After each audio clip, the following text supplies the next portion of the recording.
એની પાસે કામ બહુ આવતું હોય છે એટલે એક દિવસ એવું વિચારે છે કે મારા બીજા ગામમાં એક મનિયો મારો ભાણિયો છે નવરો છે એને હું બોલાવી લઉં અને એને લુહારી કામ શીખવાડી દઉં તો મને થોડી હેલ્પ થઈ જશે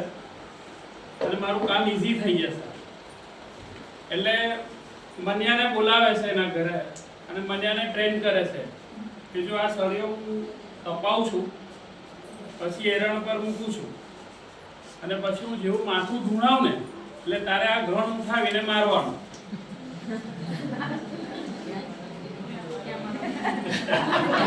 તમારી પરિસ્થિતિ એવી છે